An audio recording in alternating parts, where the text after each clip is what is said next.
Seguindo sobre significância estatística, vimos que se usa o valor de P.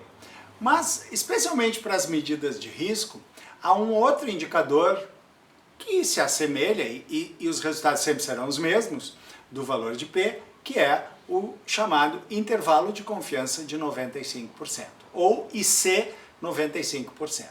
Então, você tem a medida de risco que tiver, odds ratio ou risco relativo, por exemplo, 0,4. O que já se sabe?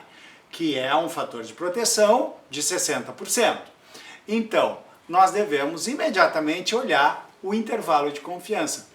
Vai haver um limite superior e um limite inferior.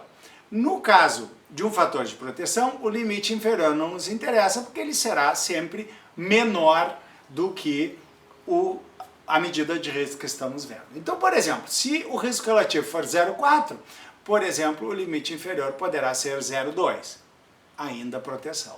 E devemos olhar imediatamente o limite superior, que, por exemplo, se for 0,8, nos indicará uma diferença estatisticamente significativa. Por quê? A medida de risco indica um fator de proteção e o intervalo de confiança do seu limite inferior ao seu limite superior também indicam um fator de proteção. Agora veja, se nós mudarmos o limite superior para, por exemplo, 1,4, nós teremos a medida de risco 0,4, indicando um fator de proteção de 60%, o limite inferior permanecendo 0,2 indica um fator de proteção de 80%, ainda maior, mas o limite superior, agora hipoteticamente 1,4, indica que estamos frente a um fator de risco de 40%.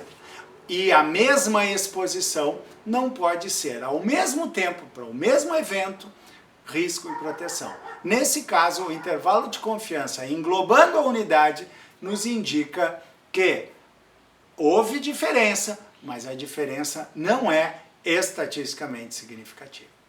Vamos mudar o exemplo para um fator de risco, por exemplo, de 1,8, o que indica associação, fator de risco de 80%. O limite superior será ainda maior, então não é, nesse caso, o mais importante. O limite inferior, sim, vai nos importar, porque ele será menor, por exemplo, 1,6, indicando que estamos frente a um fator de risco de 80%, que pode ser um fator de risco menor, 60%, ou ainda maior, 120%.